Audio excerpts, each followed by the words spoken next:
윤석열 당선인이 대통령실을 용산 국방부 청사로 이전하겠다고 공식 발표했습니다. 오는 5월 10일 취임식 이후에 용산 집무실로 출근을 하고요. 청와대는 국민에게 개방을 한다는 방침인데요. 당장 민주당이 졸속 추진이라며 공개적으로 반대 입장을 밝히면서 논란이 계속될 전망입니다.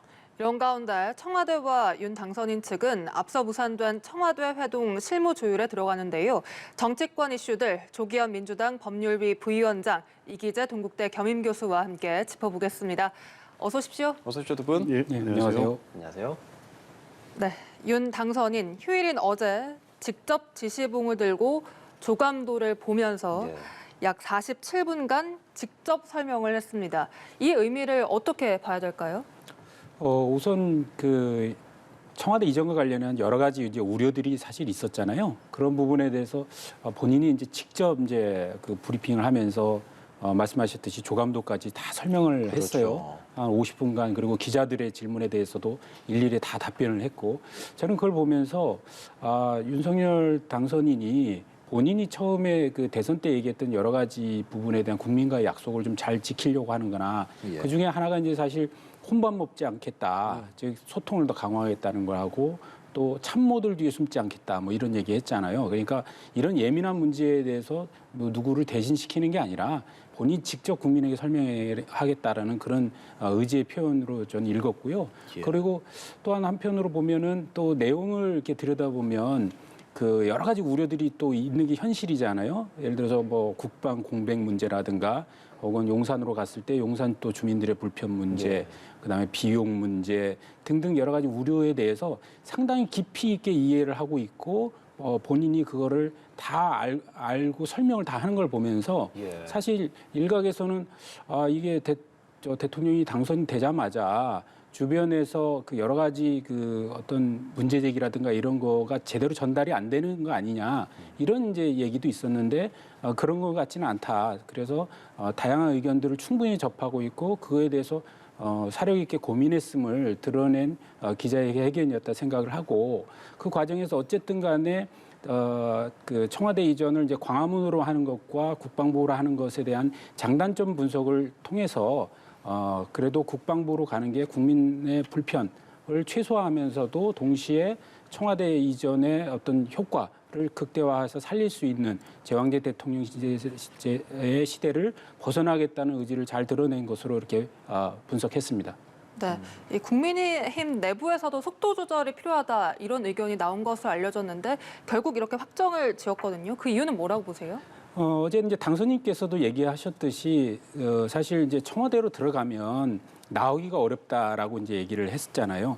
저도 이제 청와대에 근무를 해봤었는데, 들어가면 대통령에게는 진짜 그 구중궁궐입니다. 그렇게 폐쇄적인 공간에 아무런 뭐 그 불편 요소나 장애 요소가 없고, 또 그 안에서는 굉장히 편리하게 일을 보시겠죠. 그러나 그 청와대에서의 어떤 참모와의 소통 문제나 또 외부의 어떤 그 전문가와의 소통 문제들은 굉장히 그 장애가 작용하는 게 현실이거든요. 이제 그런 것 때문에 들어가서 본인이 편리함에도 불구하고 그것을 거기에 주저앉을까 봐 이런 그 들어가면 나오기 어려울 것이다라는 어떤 본인의 생각들, 그리고 또 이제 일을 본격적으로 하다 보면 중간에 어떻게 그 사실 청와대를 나온다는 건 현실적으로도 어렵습니다. 일의 연속성 상으로 볼 때도 그런 측면에서 속도 조절이 필요하다는 거는 이제 국민의 우려, 그다음에 공감대 형성 등의 저는 일리는 있는 의견이라고 생각을 해요. 하지만 그렇게 했을 때는 본인이 청와대 시대를 끝나고 국민 소통 시대를 열겠다는 그것을 실제로 구현하기 어렵다는 본인의 어떤 소신과 판단의 문제이기 때문에 그런 부분은 좀 충분히 좀 존중돼야 되지 않겠나, 이렇게 생각합니다. 네, 이 교수님께서는 이 회견문의 방식이나 기자들의 질의응답에 이렇게 40분 동안 넘게 답한 것 등 이런 방식에 대해서 호평을 하셨는데, 조 부위원장께서는 어제 기자회견 어떻게 보셨습니까? 당선자가 직접 설명을 했다는 점에서 형식은 소통이 맞습니다. 근데 내용은 이 대통령 직무실 이전이라는 중차대한 사안, 그에 따라 부수적으로 국방 핵심 이 지휘 시설이 이동하는 부분에 대해서 전혀 여러 문제 제기나 이 내용들이 검토되지 않고 고려되지 않은 불통 기자회견이었다고 보여지고요. 어제 회견의 전체적인 내용을 보면 일방적 통보였습니다. 이미 결정을 했으니 이에 대한 어떤 인수위 내부 민주당은 물론이고 누구도 이의 제기하지 말고 내가 결정한 바에 따라오라는 일방적 통보라고 보여졌고요.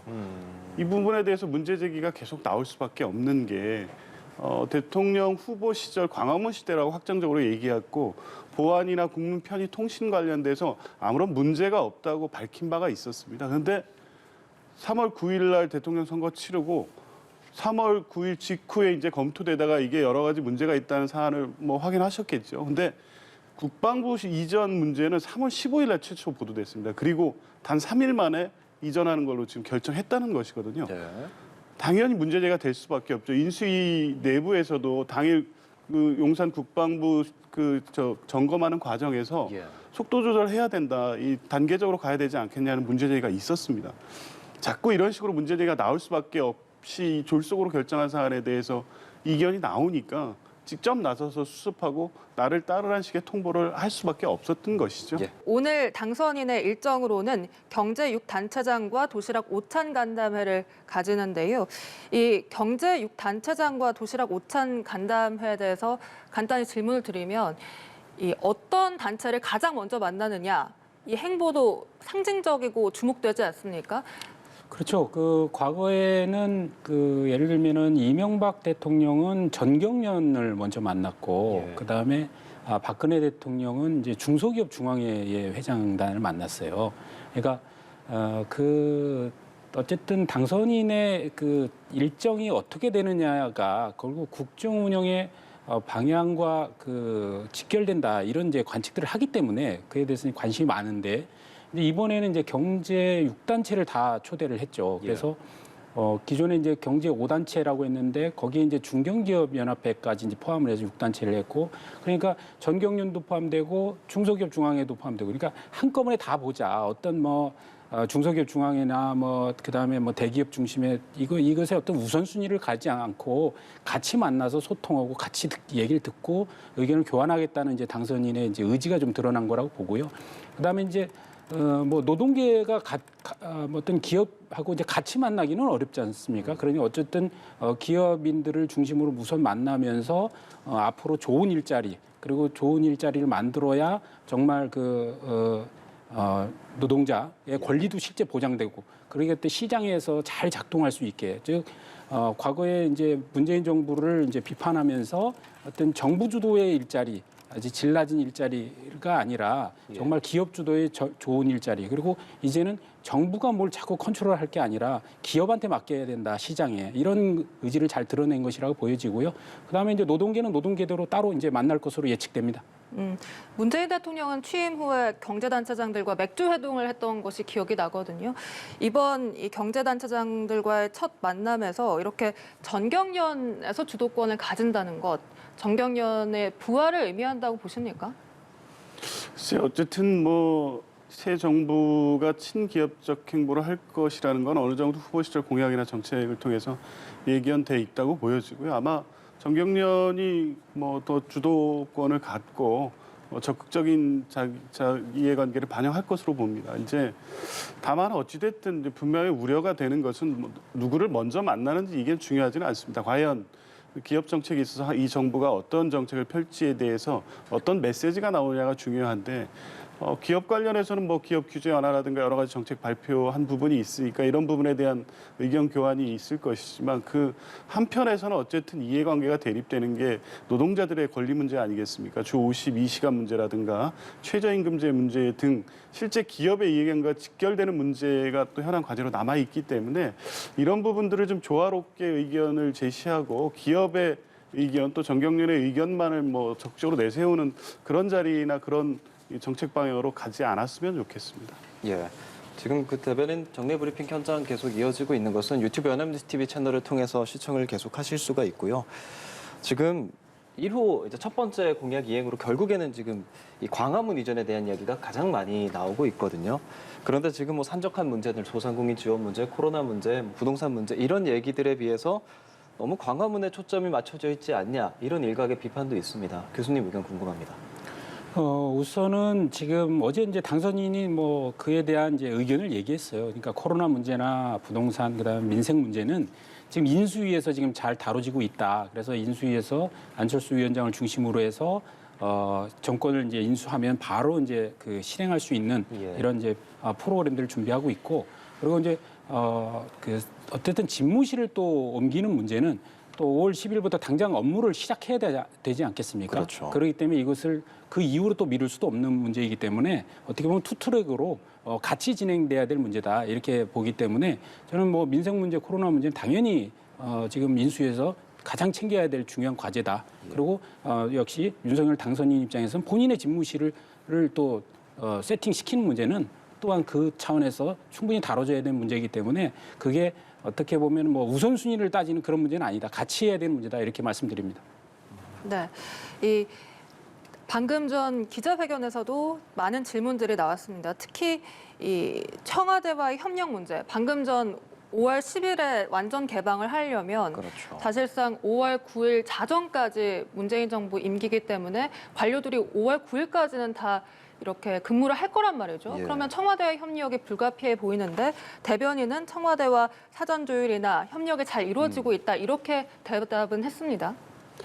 5월 10일 바로 개방은 현실적으로 불가능할 겁니다. 이게 국가 이 정부 운영이 뭐 이렇게 하룻밤 사이에 이렇게 정리될 수 있는 게 아니지 않습니까? 공간 이전에 대한 계획은 뭐 사전에 준비를 해서 5월 10일 이후에 지금 뭐 계획대로 뭐 지금 당선자 측에서 얘기하는 것처럼 국방부에서 시작할 수 있을지 모르겠지만 청와대를 5월 10일까지 완전히 개방한다는 건 현실적으로 어렵다고 보여지고요. 그리고 문제는 이제 결국에는 그 현 정부와의 협조 문제인데요. 지금 뭐 아까 김은혜 대변인께서는 원만하게 이제 협의하고 협조할 것으로 기대한다고 얘기하고 있지만 예. 결국에 이미 이제 방침은 다 정해놨습니다. 국방부 이전하고 그 자리로 대통령 집무실이 들어갈 것이고 그에 따른 예산 예비비로 496억을 신청을 할 것이고 네. 그 외에 부수적인 문제에 대해서도 뭐 원활한 협조를 기대한다고 했는데 일방적 통보죠 지금. 예비비 496억을 신청한다고 했는데 실제 인수위 예산에 이 정도의 예비비를 포함시킬 수 있을지도 지금 문제고 이게 법에 아무런 근거 규정이 없습니다. 그러니까 예산의 문제 또 지금 군 통수권자라고 아까 언급을 하셨어요. 그래서 뭐 군 기밀이 누설한 부분이 아니냐라는 부분에 대해서 군 통수권자가 그렇게 소홀히 하지 않는다고 얘기했는데 예. 현재 군 통수권자는 문재인 대통령입니다. 5월 9일까지 통수권자로서의 책임을 지고 안보에 대한 책임을 지고 있는 분이거든요. 어떤 책임이냐면 이후에는 이제 국방부 이전, 합참 이전, 국방부 예하의 10개 부대 지금 용산에 있는 부대 이전까지 다 책임져야 되고 그거에 따른 군 지휘 통신 체계 시스템을 안정적으로 다 재편해야 되는데 결국에 이거를 지금 문재인 정부의 책임으로 다 떠넘기고 있는 거거든요. 사전에 협의도 없고 구체적 계획도 검토된 바 없고 도대체 국방부 합참 부대 이전 또 남태령으로 이전에 대해서 구체적인 계획이나 군 내부에서도 아직 전혀 검토되지 않은 것으로 알고 있습니다. 이걸 2개월 내에 할 것이라는 것을 지금 일방적으로 통보해놓고 협조를 기대한다는 것이 이게 정말 협조를 기대하는 것인지 우리가 이렇게 할 테니 무조건 따라오라는 통보로 보여져서 뭐 어쨌든 대통령과의 뭐 회동에서 이런 문제까지 논의를 되겠습니다만 과연 지금 당선자 측에서 요구하는 협조가 단순하게 인수위 법에 따른 정권 이양 정도의 협조 이상의 지금 사실상 받아들일 수 없는 내용들을 마구 지금 언론을 통해서 공개해 놓은 상황이어서 뭐 대화는 문재인 대통령은 최대한 협조해서 정부 양에 문제가 없도록 하겠다는 입장을 밝히시고 있지만 굉장히 좀 곤란하고 그 당선자 측의 요구를 수용하기 굉장히 어려운 상황이라고 봅니다. 이렇게 용산 집무실이 대선 이후 열흘 사이에 떠오른 대안이어서 과연 말씀하신 대로 충분히 검토가 됐겠느냐 이런 지적이 나옵니다. 그러니까 검토 부족 문제는 그 제기될 수 있을 것 같아요. 어쨌든 그 광화문 이전에 대해서도 광화문 이제 서울 정부종합청사로의 이전에 대해서도 예. 역시 뭐 어제 당선인께서 본인이 예측하지 못했던 여러 가지 통신 장애라든가 이런 거에 의한 금융의 피해 이런 것까지도 생각을 못했다라는 점을 얘기했듯이 예. 어떤 일을 하는 데 있어서 어떤 대안을 만들고 그것에 대해서 추진하는 데에는 상당히 많은 생각지도 못했던 것들이 등장하거든요. 그런 면에서 시간이 좀 필요한데 이게 어떻게 보면은 이제 정부가 새롭게 출범하는 어떤 한시적인 이제 60이라는 인수위 과정에서 모든 것이 하다 보니까 아무래도 국민들 입장에서는 좀 급하게 처리되는 거에 대한 어떤 불안감 이런 걸 좀 가지실 거라고 보고요. 다만 어쨌든 간에 지금 그 윤석열 당선인이 생각하는 어떤 제왕적 대통령제를 끝내겠다는 어떤 그런 가치 이런 부분에 대해서는 좀 국민들께서도 그리고 이제 야당이 되는 이제 민주당에서도 좀 초기 정부의 좀 협조가 좀 필요하지 않겠나 이런 생각을 합니다. 이제 특히 비용 문제 같은 경우도 예비비 사용과 관련해서 이제 내일 이제 국무회의에 이제 의결 요청을 한다고 하는데 결국 이제 정부의 예산이라는 것은 이제 예측하지 못했던 예산이 형성될 수 있기 때문에 예비비라는 걸 책정하는 거 아니겠습니까? 그렇기 때문에 이렇게 예측하지 못했던 것에 대한 국무회의 의결을 통해서 문재인 대통령이 협조를 요청하는 것이고요. 그리고 일단은 뭐 예산의 이제 규모와 관련해서도 뭐 496억이 맞느냐 아니면 뭐 5천억이냐 1조냐 뭐 이렇게 많이 말씀이 많습니다만 어쨌든 496억이라는 것은 이전 비용 아니겠습니까? 그 외에 뭐 만약에 나중에 뭐 그 합참 건물을 새로 신축한다든가 혹은 대통령실 앞에 뭐 조경을 한다든가 관사를 이전을 한다든가 이런 비용들은 사실 빠져 있는 부분이기 때문에 그런 부분은 추가적으로 책정이 되겠습니다만 현재로서는 그에 대한 명확한 계획을 밝힐 수 없기 때문에 예산에 대해서 밝힐 수는 없는 것이에요.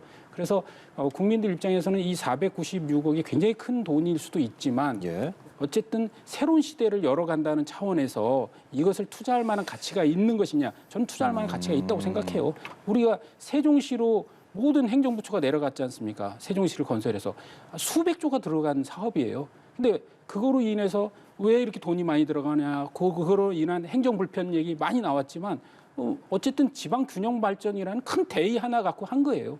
이것도 어떻게 보면 새로운 권력 구조, 국민과 더 다가가고 그리고 대통령이 더 내려앉아서 참모와 소통하고 기자들과 소통할 수 있는 거를 한번 만들어 보자라는 큰 취지에 있기 때문에 다소 일부 뭐 불편함이나 약간 좀 걱정되는 우려가 있지만 이런 부분을 좀 잘 슬기롭게 해결할 수 있도록 서로 좀 지혜를 모아줘야 되지 않겠냐 이런 생각을 합니다. 지금 예비비 496억 원.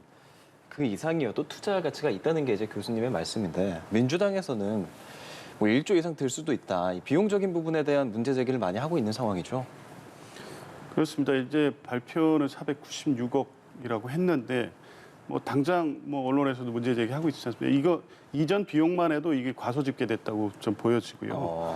당연히 추가적인 비용에서 제일 중요하게 고려해야 될 것은 국방부 합참 그리고 부대 이전에 따른 추가적 비용을 당연히 말씀하셨어야죠. 이게 원래 광화문 시대를 공약대로 했으면 들어가지 않을 예산이고요.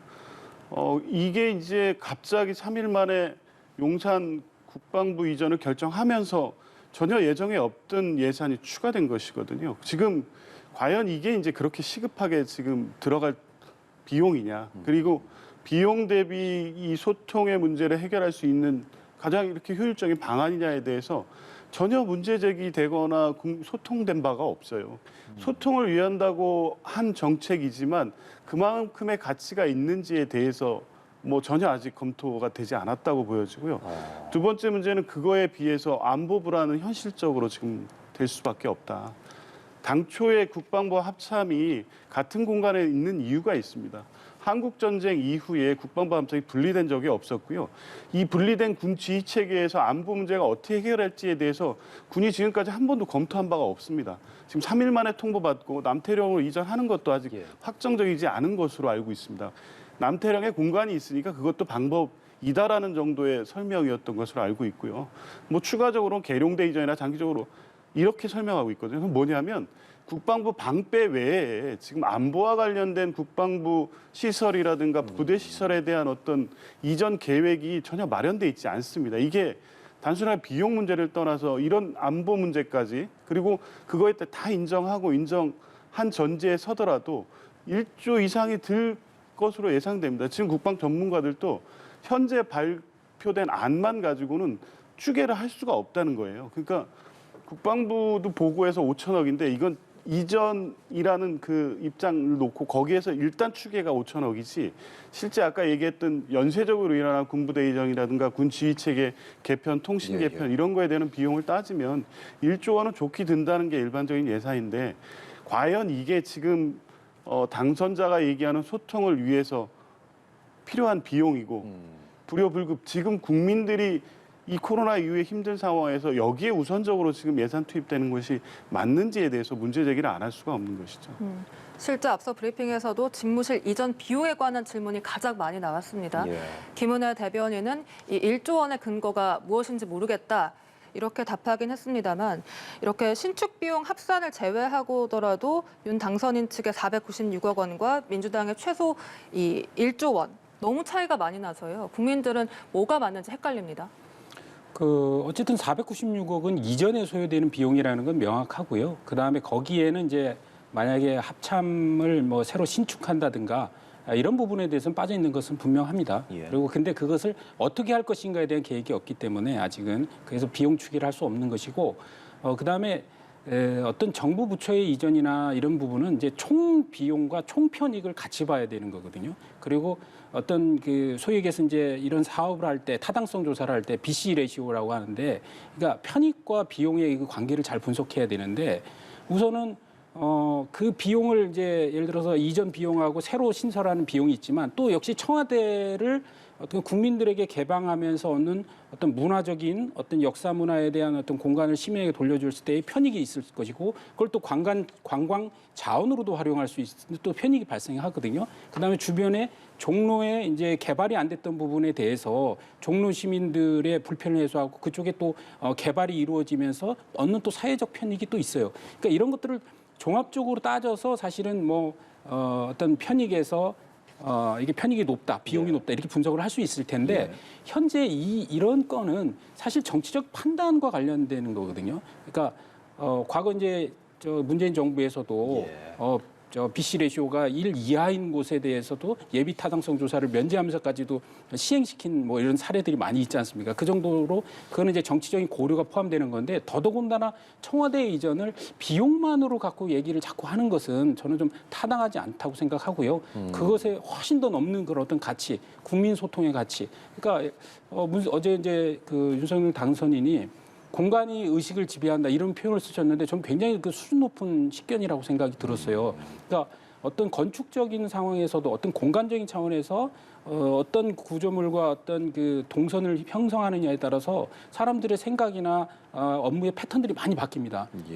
이런 것들을 건축학에서 다 보완하고 이렇게 반영을 하는데 예를 들어서 뭐 한 가지만 예를 들어서 우리 그 서초구에 있는 예술의 전당이 있지 않습니까? 그 8차로 뒤에서 있는. 그러니까 그 예술의 전당이 왜 거기에 있느냐에 대한 문제 제기를 엄청 많이 해요. 그래서 그것이 오히려 그 도로 안쪽으로 들어왔어야 된다. 그래야 예술의 전당을 기본으로 그 주변에 정말 작은 예술관과 여러 개 이제 악기상과 등등이 제대로 문화예술이 발전할 수 있지 단절을 했을 때는 고립된다는 거죠. 그런 의미에서 뭐 제가 이건 하나의 이제 건축적인 예지만, 그러니까 청와대가 저 인왕산 자락의 숲속에 저 높은 지역에 배치돼 있는 것과 내려와서 용산에 어떻게 보면 시민들 시민들 사이로 들어와 있는 것은 업무에 어떤 엄청난 차이가 있을 거예요. 그래서 어제 당선인이 그걸 가지고 이제 감성적 교감이라는 표현을 하셨는데 저는 앞으로 새로운 시대를 잘 열 수 있도록 좀 국민도 좀 의지를 좀 하나로 모아주고 야당도 이제 뭐 좀 발목 잡기식으로 어쨌든 결정이 된 거 아니겠습니까? 장점과 단점을 심사숙고해서 결정을 한 것이니만큼 저도 사실은 광화문 시대를 저도 선호했던 사람입니다. 하지만 대통령 당선인이 그렇게 결정을 어느 정도 충분히 판단해서 결정을 했다면 이제 존중하고 그런 새로운 시대를 우리가 같이 열어나가는 것으로 힘을 모아야 되지 않을까 이렇게 생각합니다. 그러면 이 비용적인 부분과 더불어서 계속 문제 제기를 하는 게 이제 안보적인 문제잖아요. 작전 체계가 될 수도 있고 통신 문제가 될 수도 있고 청와대와 그러니까 뭐 지휘부와 그러니 국방부가 같이 있었을 때 타격하기도 너무 좋지 않냐 이런 비판도 있는데 교수님께서 이런 부분에 대해서는 어떤 생각 갖고 계세요? 우선 지금 현재 대통령실이 국방부 위치로 가면 이제 국방부가 이제 합참 건물로 가는 거 아니겠습니까? 그리고 그리고 이제 장기적으로는 합참이 수방사로 이제 이전을 한다 이런 이제 계획을 어제 발표를 하신 거고요. 저는 뭐 아까도 이제 김윤혜 대변인도 얘기했지만, 그러니까 업무 이전을 하는 데 있어서 그러니까 그 이사를 하는 동안, 그러니까 1년을 주지 않고 뭐 한 달을 줬다라고 해서 국방의 업무 공백이 생긴다면 저는 그건 국방을 제대로 하고 있지 못하다는 생각이 들어요. 그러니까 왜냐하면 예를 들어서 지금 당장 어떤 전시 상황으로 돌입한다라고 하면 극도의 혼란이 있을 텐데 그때 국방의 지휘 체계는 당연히 유지돼야 될 거 아닙니까? 그거에 대한 비상 체계를 가동하고 있어야 하고, 그렇듯이 충분히 뭐 한 달이라는 기간이 있기 때문에 그것에 대한 공백을 지금 뭐 얘기하면서 안 한다. 저는 국방부가 사실은 이전하고 싶지 않을 거라고 생각을 해요. 전 국방부 입장에서는 굉장히 느닷없다고 생각할 수 있어요. 정부 서울 청사나 예를 들어서 외교관 외교부 청사 같은 경우는 광화문 시대를 연다고 했을 때부터 혹시 우리 자리로 오지 않을까 하면서 아마 검토를 했을 거라고 보고, 안 되는 이유를 100가지는 준비해서 아마 보고했을 거라고 생각하는데, 국방부는 전혀 준비 못하다가 사실은 어떻게 보면 이런 이제 상황을 맞이해서 지금 뭐 급격하게 뭐 반대 논리 계속 피고 있는 거지만, 사실 어떻게 보면 국방에 대한 부분에 대한 뭐 비상 체제에 대한 준비는 당연히 국방부에서 해야 하는 것이고, 그리고 청와대와 함께 있어서 어떤 발생하는 어떤 문제 이런 부분들은 뭐 검토는 충분히 해야 되겠지만, 뭐 두 개의 건물에서 같이 있다고 해서 우리 국방이 타격을 받고, 뭐 하나는 이제 청와대는 인왕산에 있고 여기는 용산에 있다고 해서 뭐 타격을 덜 받고 이런 문제는 또 아니라고 생각합니다. 굉장히 그거는 논리적으로 약간 좀 부족한, 설득력이 떨어지는 이야기 아닌가 이렇게 생각합니다. 네. 그런데 어제 회견 당일에도 북한이 도발을 이어갔고 또 다음 달에는 한미 연합훈련도 예정이 돼 있단 말이죠. 이러한 부분에서 안보 공백을 우려하시는 거죠? 그렇습니다. 지금 뭐 김은혜 대변인 말씀 중에도 납득할 수 없는 게요. 군이 뭐 계획에 없었던 이런 상황이라도 늘 대비할 수 있어야 된다 이렇게 말씀을 하시는데요. 지금 전시 상황 아니잖아요. 근데 사전에 어떤 국방부 내 검토도 전혀 없는 상태에서 일방적 통보를 받고, 실제 지금 부대 이전이나 이런 상황을 보면 국방부 내부적으로 아마 거의 전시 상황 같은 상황일 것 같습니다. 당장에 뭐 사무실 이전 문제가 아니잖아요. 거기 뭐 군 지휘 체계나 통신 체계 완전히 개편해야 되고 부대를 이전해야 되는데요. 그리고 합참하고 국방부가 공간이 분리되면서 이 지휘 체계를 어떻게 유지할지 문제에 대해서도 아직 인재 고민을 시작해야 되는 상황입니다. 그 상황에서 문제는 지금 북한의 도발이 계속되고 있다는 것이고요. 당장 4월에 한미 군사훈련이 개시되면 지금 북미대화 교착이라든가 남북관계의 교착 상황에서 계속적인 도발이 예정되고 있는 상황입니다. 이 시점은 그럼 어떤 시점이냐? 합참이나 국방부가 이삿짐 싸가지고 짐 정리하고 있는 상황이거든요. 물론 그런 상황에서도 안보 상황에 빈틈없이 대비해야 되는 것이 국방부의 책임인 것은 맞습니다만, 예정에 없고 계획에 없고 검토된 바 없는 이 상황에서 이런 안보 위기 상황에 적절하게 대처할 수 있는지에 대해서 과연 당선자 측이 충분히 검토했는지 아니지 않습니까? 지금 당장 이 부분 없이 그냥 공간 이동은 합참은 남태령으로 옮기면 되고 내 부대는 어디로 옮기고 국방부는 합참으로 옮기고 공간 이동, 이사 계획만 있는 겁니다. 지금 안보 계획이 없는 상태에서 안보 위기가 당연히 제기될 수밖에 없는 상황이죠. 네. 실제 전직 합참의장 식비린 역시 성명서를 발표하면서 이 안보 공백을 야기할 수 있다 우려를 나타냈거든요. 그리고 또 그 김관진 국방장관인가요? 전에 그분께서는 또 국방부 이전이 타당하다는 얘기를 했어요. 그래서 군 관계자들도 아마도 그 서로 생각들이 다 다를 것이다. 여러 의견들이 있다라고 생각하고, 그다음에 윤석열 당선인이 어쨌든 국방부 이전을 결정하기까지는 인수위에서도 충분히 국방부 관계자들, 그다음에 합참 현재 있는 관계자들하고도 저는 충분히 협의를 했을 것이라고 예상을 하고요. 그리고 어떤 개혁을 하는 데 있어서는 반발과 그런 약간의 불편함과 이런 것들이 초래합니다. 그러나 그것이 계획이 완수됐을 때의 상황을 보면 아마도 국민들께서는 잘했다라고 저는 평가를 하실 것이라 이렇게 예상합니다. 네. 이 국민과 소통하겠다는 명분으로 이렇게 용산 이전을 발표했지만 그 과정에서 국민과의 소통은 부족했다라는 지적에 대해서는 어떤 의견이십니까?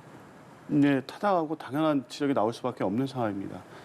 그러니까 소통하겠다는 그 공약, 그리고 광화문 시대를 열겠다는 충분히 공감합니다. 그리고 제왕적 대통령제의 폐해에 대한 문제 제기도 공감하고 계속적으로 있었던 문제입니다. 그리고 청와대 업무 공간의 효율성 문제, 문재인 정부에서 일부 개선을 했지만 지금 얘기하는 문제 제기 있을 수 있다고 봅니다. 그러면 공약을 제기할 광화문 시대를 열겠다는 그 당시에 예. 충분히 일단 검토가 됐었어야 되거든요. 이게 지금 윤석열 후보자 시절에 처음 나왔던 얘기가 아닙니다. 문재인 정부 때에도 광화문 청사 검토가 있었고 그때도 2017년에 계획을 세워서 3년간의 계획으로 추진하다가 결국 무산됐습니다. 예. 그때도 주변 시민의 안전, 통신, 보안 문제 예. 이런 게 있었거든요. 이미 검토가 된 사항이었습니다. 그러면 이것을 공약화하고 통신 보안에 아무 문제가 없다고 발표를 했다면 이런 부분에 대해서 전 정부가 추진했던 거에 한계와 문제점에 대해서 충분히 검토가 된 줄 알았거든요. 전혀 아니었다는 거죠. 그러면 그게 아니면 단계적으로 국방부가 됐든 어디가 됐든 단계적으로 이전하는 계획을 갖고 국민께 동의를 구하고 계획을 발표하는 설득 과정으로 갔어야 되죠. 3일 만에 공간적인 어떤 여유가 있다는 이유만으로 그리고 보안에 다소 보안이나 통신 이런 상에서 입지적으로 청와대로 이전해도 괜찮다. 이 이유만으로 3일 만에 일방적으로 결정을 했거든요. 예. 소통을 위한 게 아니죠. 이 결정 과정과 지금 이걸 밀어붙이게 하는 과정 자체가 제왕적 행태입니다. 그리고 아까 이제 공간이 의식을 지배한다 이런 말씀을 하시면서 이 내용을 설명했는데요. 군부대잖아요, 거기. 그리고 그 군부대가 당장 1년 만에 5월 10일 날 거기서 업무를 개시한다고 해서 시민과 바로 소통이 열린 공간이 되지 않습니다. 거기 미군 기지 반환 계획이 2027년까지 진행되고요. 일부 반환에 대한 합의가 올해 초 이루어졌지만 그것도 일부여서 청와대가 계획하는 대로 주변을 완전히 공원화하는 데는 얼마나 걸릴지 모릅니다. 그리고 계획하는 대로 공원화를 할 수도 없어요, 지금. 이 상황에서 지금 막연한 청사진 맞고 지금 보여주는 조감도만을 가지고 예. 5월 10일부터 당장 시민과 용산에서 만날 수 있을 것처럼 얘기하는 것 자체가 저는 사실과 맞지 않고 국민들을 호도하고 있다고 봅니다. 국민 소통을 실질적으로 당장 실현하기는 어렵다는 입장을 말씀하시는데 김은혜 대변인 아까 브리핑에서도 여론이 계속 수렴하고 있다는 입장을 밝혔거든요. 근데 국민청원도 올라오고 20만이 넘었다고 해요. 좀 입장은 다른 것 같아요. 우선 현재 국방부 이제 이전할 이제 대통령실이 들어갈 국방부 위치에 이제 앞에 그 부지들은 그러니까 올해 이제 6월에 이제 미군 측으로부터 인수인계 받는 것으로 되어 있고 아마도 거기에 공원을 이제 공사를 하고 이런 데에 걸리는 좀 소요 시간이 좀 있을 거라고 좀 보고요.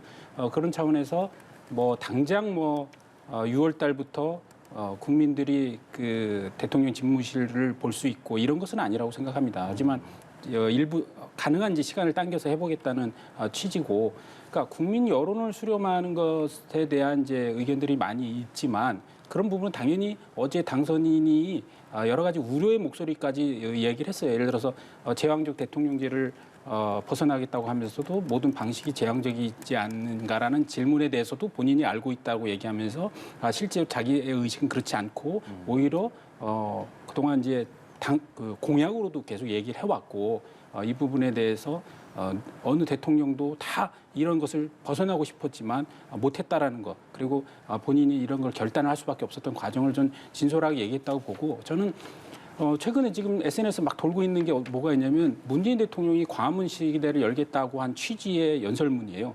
그 연설문을 구구절절 다 지금 윤석열 당선자가 하는 얘기랑 똑같거든요. 거기서 밑에 문재인 대통령 이름 지우고 거기 윤석열이라고 썼더라고요. 그렇듯이 역대 대통령마다 진짜 이제 국민들 품속으로 들어와서 직무를 보겠다라는 의지를 강하게 드러냈지만 계속 실패해 왔잖아요. 그러니까 이번에 처음 시도를 한 건데 이런 시도를 이 시도가 쉽지 않았기 때문에 저는 반발도 클 것이라고 생각합니다. 어쨌든 이런 것들을 좀 이해를 하고 지혜를 모아야 된다, 이런 말씀 다시 한번 드리겠습니다. 네, 집무실 이전 문제까지 떠오르면서 이것도 이 청와대와 당선인 간 회동 조율의 변수가 되는 것 아니냐, 이런 관측이 나오고 있습니다. 오늘 실무 협상이 재개될 가능성이 높다라고 앞서 김 대변인 밝히긴 했는데요. 이번 주 안에 회동을 할까요? 아까 이제 이철희 수석과 장제원 당선인 비서실장과의 오늘 회동이 예견돼 있다고 보면 아마 이제 조만간에 회동을 예상하고 이제 준비하는 것으로 보여지고요. 뭐 문재인 대통령께서도 빠른 시일 내에 만나겠다는 입장을 갖고 계시고 또 더 나아가서 청와대 비서진이 당선자에 대해서 정책이나 행보에 대해서 언급하는 걸 자제를 시키고 이건 어쨌든 충분한 협조를 통해서 정부가 안정적으로 이양될 수 있도록 하겠다는 기본 입장을 갖고 계시기 때문에 뭐 조만간에 이루어질 것이라고 보고요. 다만 이제 의제 문제가 생길 수밖에 없는 상황이 됐습니다. 지난번에 이제 무산된 것도 이제 그런 여러 가지 이유가 있겠지만 결국에 이명박 대통령 사면이라든가 대통령의 인사권 문제 이런 것들에 대해서 그게 조율이 문제인지 아니면 실제 입장 차이 때문에 이 원만한 대화가 어렵다고 봐서 일단 회동을 연기한 것인지까지는 잘 모르겠지만 거기에 지금 집무실 이전 문제까지 심각한 문제가 이제 결부됐습니다. 이거는 예산에 대한 문제도 있고요. 안보와 관련돼서 국방 시설의 이전 문제도 있고 이거 현 문재인 대통령의 권한이고 문재인 대통령의 책임 하에 처리해야 될 문제이고 결국에 이후에도 이 책임은 문재인 대통령이 전 대통령으로서 책임져야 될 업무 영역입니다. 이 부분에 대해서 과연 이렇게 단순하게 우리가 이렇게 결정했으니 협조해 주십시오라는 정도의 대화가 원만하게 이루어져서 될 수 있을지 좀 이 부분을 좀 지켜봐야 될 것 같습니다. 네, 사실 역대 대통령과 당선인의 첫 회동은 아무리 늦어도 열흘 안에 이루어졌는데 벌써 11일째입니다. 이번 이전 변수로 인해서 회동이 더 늦어질 거라 예상하십니까? 이전 변수하고는 좀 상관은 없는 것 같아요. 제가 볼 때는. 어쨌든 지금 회동이 연기됐을 때 이 이전이 이렇게 뜨거운 쟁점이 되지는 않았었잖아요. 예. 그러니까 회동의 이제 이전 사유라는 거는 어떻게 보면 전 이명박 대통령의 어떤 사면 문제라든가 인사권 문제 이런 것이 이제 쟁점이었다고 보기 때문에 여기에 이제 어쨌든 청와대 이전까지 이제 그 의제로 이제 포함되면서 조금 더 어려움이 예상되기는 합니다만 문재인 대통령이 얘기하셨잖아요. 조율이 뭘 필요하냐. 빠른 시일 안에 만나야 된다. 그러니까 신부 권력의 이 갈등으로 비춰지면서 사실 국민들이 좀 불안해한 측면이 있잖아요. 어느 후보를 지지했던 건 간에 모든 후보들이 좀 문재인 대통령의 지지자든 윤석열 당선인의 지지자든 뭐 이렇게 자꾸 시간을 끄느냐. 그러니까 한번 만나는 게 이렇게 어려우냐. 그러니까 저는 이제 연합뉴스 TV에서도 최근에 이제 과거 이제 김대중 대통령과 김영삼 대통령의 인수인계 과정을 잘 조명하는 이제 그 보도를 계속 내보내고 있던데, 봐주셨어요? 예, 아주 저는 훌륭한 보도라고 생각합니다. 그리고 그 당시에 실제로 이틀밖에 걸리지 않았어요. 그 당선인을 만나는 시간이. 그리고 그 이후에 바로 부부 동반 식사를 같이 했어요. 그리고 주례회동을 통해서 계속 그 일주일에 한 번씩 어떤 당선인의 이제 불편함에 대해서 인수인계 과정에 대해서 전직 대통령이 아주 잘해줬거든요. 그런 것들을 굉장히 역사적으로 우리가 좋은 경험을 갖고 있는데 왜 이렇게 불편하게 하는지. 그리고 지금 뭐 어쨌든 이명박 대통령이라든가 박근혜 대통령 이전 시기에 비해서도 지금 며칠이나 늦어지고 있지 않습니까? 그래서 어떤 합의를 자꾸 도출할 생각하지 말고 일단 만남의 관계를 지속적으로 수차례 해 나가면서 이걸 잘 조율해 나가는 게 국민들 보시기에 저는 합당할 것이다 이렇게 말씀드리고 싶습니다. 네, 그래서 이런 무거운 의제들 말고 가벼운 이런 덕담 차원의 만남이 이루어지지 않을까 이런 관측이 많더라고요. 뭐 그럴 수 있겠죠. 근데 이제 당장 이슈가 된 이 현안에 대한 논의를 안 할 수도 없는 상황이어서 근데 뭐 다 한 번의 만남으로 끝낼 필요는 없다고 보여지고요. 지금 말씀하신 대로 자주 만나고 허심탄회하게 대화하고 협조를 구하고 또 협조해 줄 것에 대해서는 구체적으로 약속하고 이렇게 두 분 간에 원만한 소통이 이루어질 필요는 있다고 보여지고요. 문재인 대통령께서도 그런 입장을 분명히 갖고 계시기 때문에 꼭 뭐 한 번의 만남을 통해서 모든 의지에 대한 답을 찾거나 입장을 확인해서 거기에 갈등이 발생하거나 뭐 이렇게 전개되지는 않을 것으로 보고요. 자주 만나시고 정권의 국민들께서 이제 불안해하시거나 답답해하시지 않게 법이 정해진 바에 의해서 정권이 잘 이양될 수 있도록 두 분께서 잘 하실 거로 봅니다. 네, 오늘 양측이 실무 협의를 재개하니까요. 어떤 결과가 나올지 또 결과가 나오면 바로 전해드리겠습니다. 이런 가운데 국민청원이 존폐 기로에 섰습니다. 윤 당선인 측이 청와대 국민청원을 이어갈 가능성이 별로 없다. 이것이 중론인데 사실 국민청원 장단점이 많았습니다. 어떤 것이 더 맞다고 판단하십니까? 그러니까 청와대 국민청원이라는 게 예를 들어서 청와대 게시판을 열어서 국민들이 의견을 내는 거는 역대 정부가 다 해왔고 윤석열 정부에서도 당연히 저는 해야 된다고 생각합니다. 그런데 지금 문재인 정부에서 해왔던 청와대 국민청원 게시판이라는 거는 예를 들면은 거기에 게시글을 올리고 그것에 이제 추천하는 사람이 20만 명이 넘었을 때는 청와대가 의무적으로 답변한다. 뭐 이런 이제 어떤 하나의 이제 프레임을 만들어 갖고 이제 그 국민들에게 홍보를 했던 건데 저는 그거는 좀 문제가 있다 이런 생각을 했었어요. 그 전에도. 그러니까 예를 들어서 청와대 국민청원 게시판을 통해서 어떤 그 우리가 몰랐던 숨겨진 어떤 사연이나 어떤 국민들의 어려움이 공개되는 측면은 장점이었다고 보이는데 그거는 저는 일반 게시판 그러니까 지금 현재 뭐 20만 명이 답변을 안 해도 단 한 명의 국민이라도 거기에 대해서 합당한 이야기를 하면 청와대는 당연히 대답을 해야 되고 당연히 그것에 대해서 관심 있는 언론이 취재를 해서 보도를 통해서 그런 억울한 사연이 없게끔 만들어줘야 되지 않습니까? 20만 명이 돼야 그걸 한다는 것도 말이 안 되는 거고요. 또 20만 명이 또 넘었음에도 불구하고 청와대가 답변하지 못한 사례도 많아요.